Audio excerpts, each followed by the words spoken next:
Welcome back. We are doing the course Effective Engineering Teaching in Practice, and we have looked at various different topics so far. Today, let us start looking at something called a flipped classroom. Okay. If you look at the broad scheme of things, this is also active learning and so on and so forth, but it is a specific kind of active learning. Active learning just means that the students are engaged in their learning process, they are not just passive listeners, they are engaged in the learning process. Active learning is an important aspect of this flipped classroom, but the dynamics is very different. Let us look at what it is. What exactly is a flipped classroom? It is something like this. In a regular classroom, the first exposure to the material through lectures happens in class, and then the reinforcement of the material that is learnt comes through homework, which is done at home, the hostels and so on and so forth. That is a typical way things have been done for a very, very long time. And the flipped classroom just flips it around. In this case, the first exposure through lectures or equivalent happens at home through videos, web material and so on and so forth. And what was traditionally called the homework, exercises, discussions and things like that, discussions would be in addition, the exercises and the engagement of the student with the material and so on and so forth. This now happens in the classroom. Okay, this is the flipped nature of things. I can immediately guess that you would be thinking, how is this really going to work? I mean, how would they be exposed to the material? How would they be engaged in the classroom? If they come with exercises, how many people are going to really read the material beforehand and so on and so forth? Let us look at all those things one by one and ways of handling them. Before we go further, it might be helpful for you to watch this video that is given here, the flipped classroom video, a nice example of a flipped classroom. It will give you an idea of what the flipped classroom actually is, okay, how it is done, and then let us come back and look at it. I cannot play the video here, but you can always go and watch these videos which are available to everyone. Assuming you can go and watch that later offline. The article by Eric Mazur, who is a popular teacher, in the highly reputed journal Science that was published way back in 2009, this provided some very interesting insights about the flipped learning. Eric Mazur has done very many different things for a very long time. It was known way back in 1991 that he was trying these things. Some people say that the flipped classroom can be attributed to him, but he comes from very many different angles, and flipped classroom seems to be attributed to him. We looked at one of his videos, hopefully you looked at one of his videos that was recommended for the cooperative group learning session or the chapter. It is pretty much the same person, the first person in that video on the physics course. Okay. Let us look at the article that he wrote in Science in 2009 to understand where he is coming from. As you would know, as you would realize, he is coming from various different angles down to this particular aspect of a flipped classroom.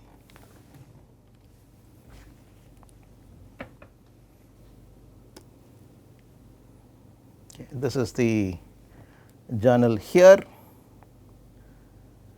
It's a perspective in education in Science, published in Science. Farewell lecture essentially means bye bye lecture. Okay. A physics professor describes his evolution from lecturing to dynamically engaging students during class and improving how they learn. That is what is given here. Yeah, I need to point this out. Let me read out some parts of it. It is a very nicely written article. Let me read out some parts of it, and then you would understand what it is all about or what the motivations are. Discussions of education, I am starting somewhere here, right.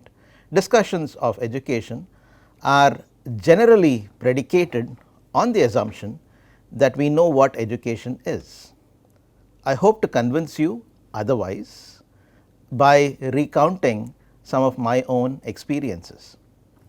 When I started teaching introductory physics to undergraduates at Harvard University, I never asked myself how I would educate my students.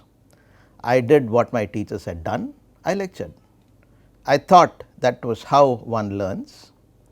Look around anywhere in the world and you will find lecture halls filled with students and at the front an instructor. This approach to education has not changed since before the Renaissance and birth of scientific inquiry. Early in my career, I received the first hints that something was wrong with teaching in this manner, but I had ignored it. Sometimes it is hard to face reality. I am going to read only parts of this. When I started teaching, I prepared lecture notes and then taught straight from them. This is what he did. I will switch to here. A few years later, I discovered that the students were right. The students had made some comments and he says students were right. My lecturing was ineffective despite the high evaluations. Early on in the physics curriculum, in week 2 of a typical introductory physics course, the laws of motion, which states that the force of object A on object B in an interaction between two objects is equal in magnitude to the force of B on A, it sometimes is known as the action is a reaction. One day when the course had progressed to more complicated material, I decided to test my students' understanding of this concept, not by doing traditional problems, but by asking them a set of basic conceptual questions. Herein comes the crux, okay? But by asking them a set of basic conceptual questions. One of the questions, for example, requires students to compare the forces that a heavy truck and a light car exert on one another when they collide. I expected that the students would have no trouble tackling such questions, but much to my surprise, hardly a minute after the test began, one student asked, "How should I answer these questions? According to what you taught me or according to the way I usually think about these things?" To my dismay, students had great difficulty with conceptual questions. That was when it began to dawn on me that something was amiss, okay? And so on and so forth. Let me read out the relevant the relevant parts. Since this agonizing discovery, I have begun to turn this traditional information transfer model of education upside down. The responsibility for gathering information now rests squarely on the shoulders of the students. They must read material before coming to class, so that class time can be devoted to discussions, peer interactions and time to assimilate and think. Very powerful things here. So that class time can be devoted to discussions, peer interactions, which is very powerful, and time to assimilate and think. Instead of teaching by telling, I am teaching by questioning. I now structure my time during class around short conceptual multiple choice questions. I alternate brief presentations with these questions, shifting the focus between the instructor and students. The questions address student difficulties in grasping a particular topic and promote thinking about challenging concepts. After posing the question, I give the students 1 to 2 minutes to think, after which each must commit to an individual answer. They do this by submitting their answers using handheld devices called clickers. You could use other things. Nowadays there are apps for clickers which students can download on their cell phone, and you can connect it to your system and you can view, assuming you have a computer system. Because of the popularity of these devices, questions posed this way are now referred to as clicker questions. The devices transfer the answers to my computer, which displays the distribution of answers. This was also shown in the video, by the way, the YouTube video, which was recommended viewing for the cooperative learning chapter. the devices transmit the answers to my computer, which displays the distribution of answers.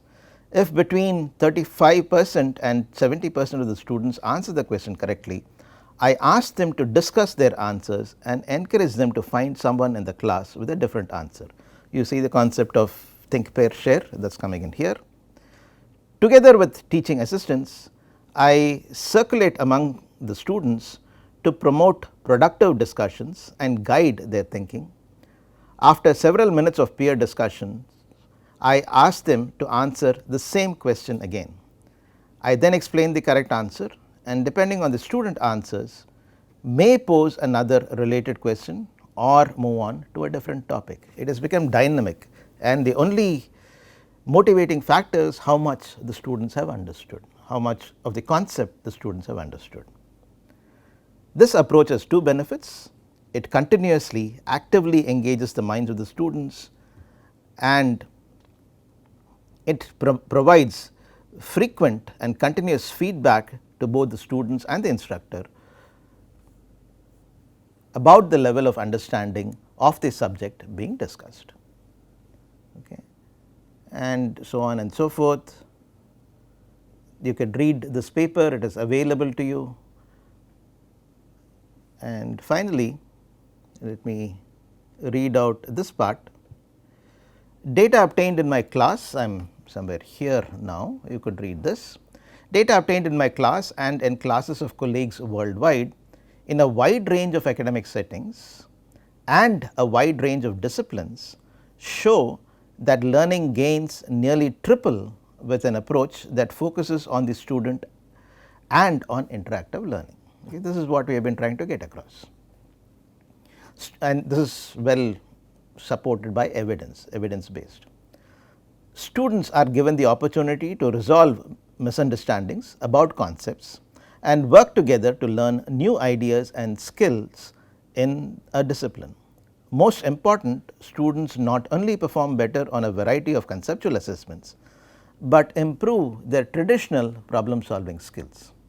Also, data show that such interactive engagement helps to reduce the gender gap that exists in an introductory physics classroom. This is in 2009.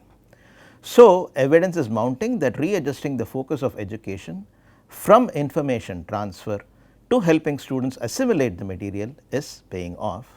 And finally, humorously he says, my only regret is that I love to lecture. So, you might want to read this a couple of times to internalize it. Now, let us move forward.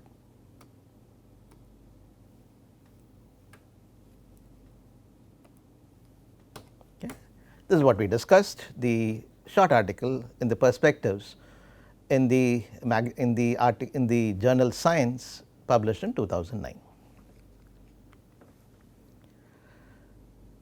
When you learn about Bloom's taxonomy, you might have seen this figure in some form or the other somewhere. Okay. I did not exactly show this figure earlier, it is an oft used figure. This particular figure I have taken from the source that is given here. As you can see here, the remembering the basal level, or nowadays we use verbs to remember, to understand, to apply, to analyze, to evaluate, and to create or design the various levels of the Bloom's taxonomy from the most surface level to the deepest level. Okay. What happens here in the context of flipped learning is that the lower levels of the Bloom's taxonomy, mostly remembering aspect, and information, you need to remember some information, that gets covered, and probably some level of understanding gets covered at home when they are exposed to the material for the first time. And then they come back to class, and the higher levels of the Bloom's taxonomy, applying, analyzing, typically maybe some evaluating, and if you give them some time, maybe even creating, can be achieved in class, and therefore, the higher levels of the Bloom's taxonomy are taken care of in class, and the lower levels of Bloom's taxonomy are taken care of at home when they are exposed to the material for the first time. Okay. This is the overall principle of flipped classroom. Let us see the nitty-gritties of how to do this.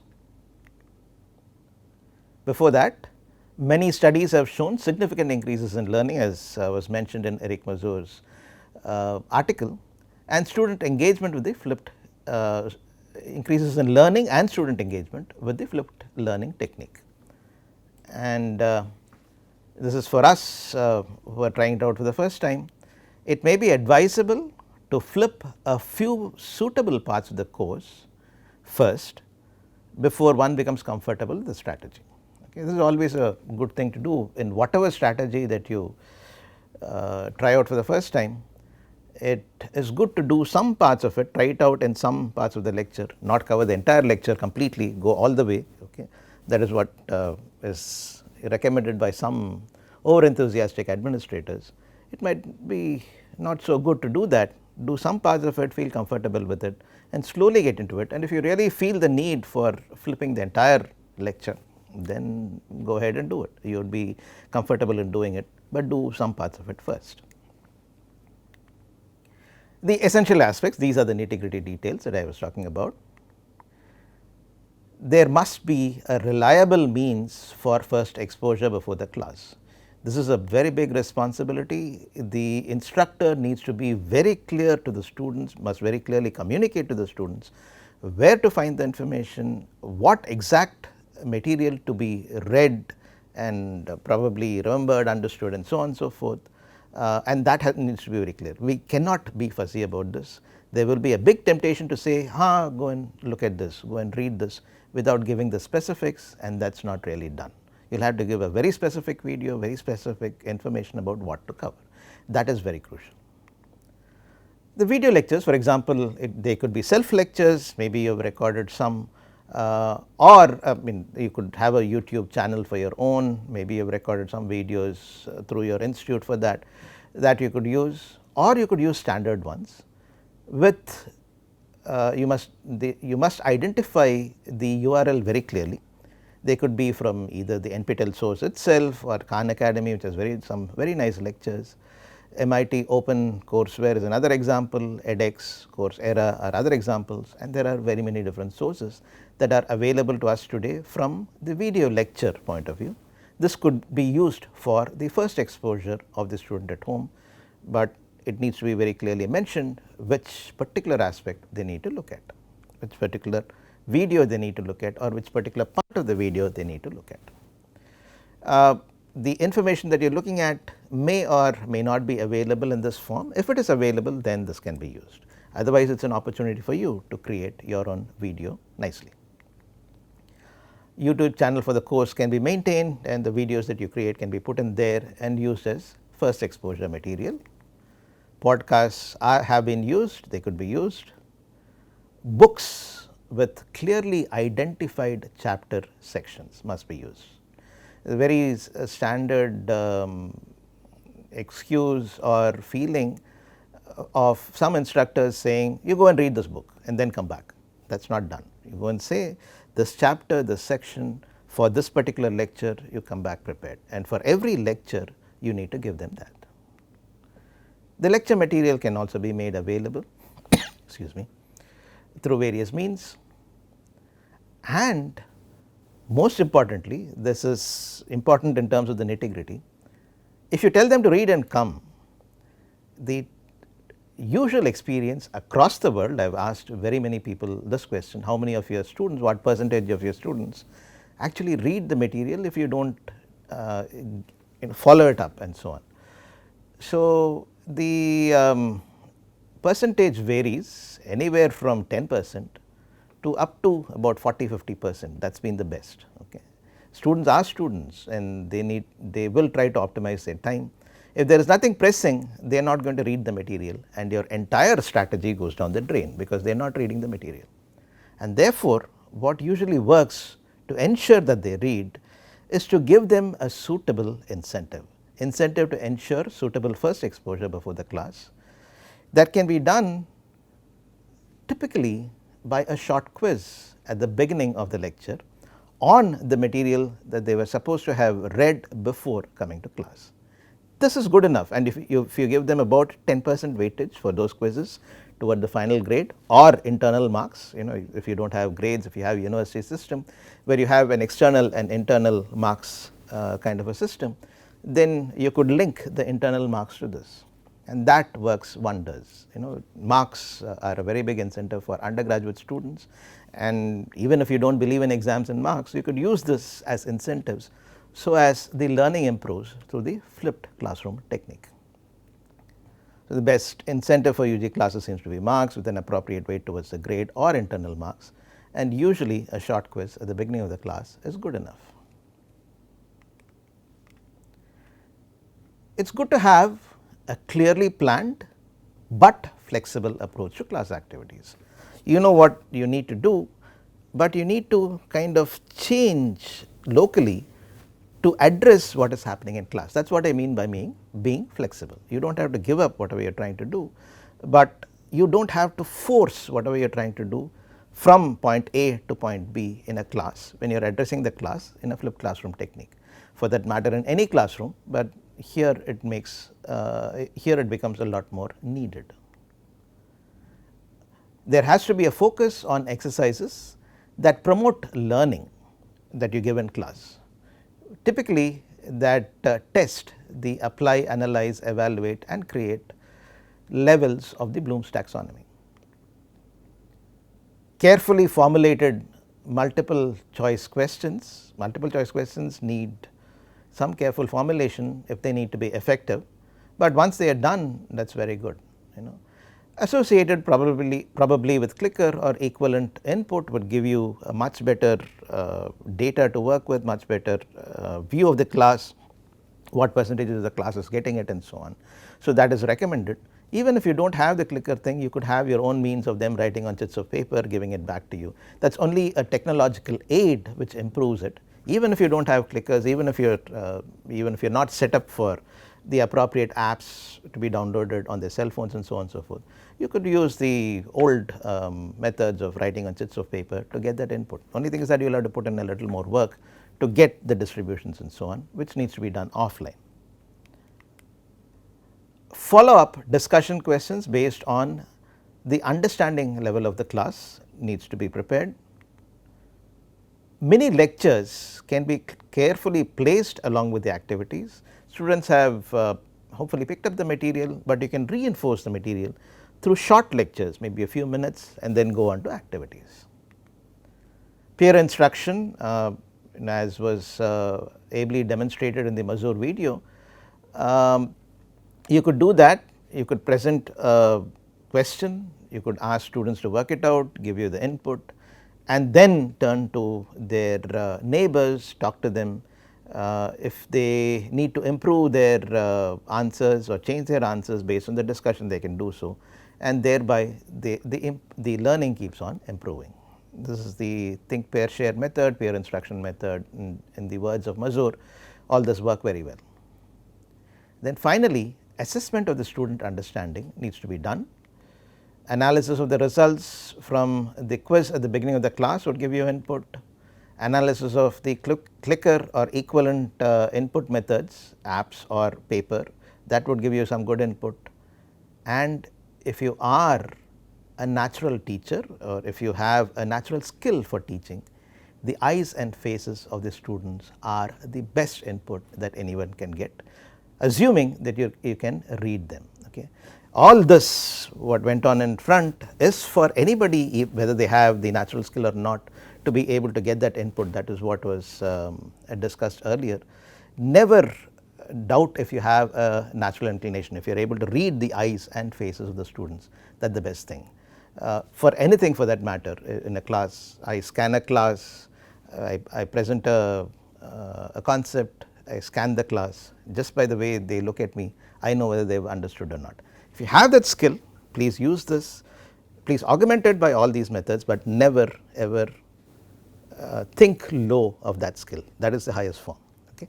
I would leave you with that, and when we meet again, we will discuss lab courses.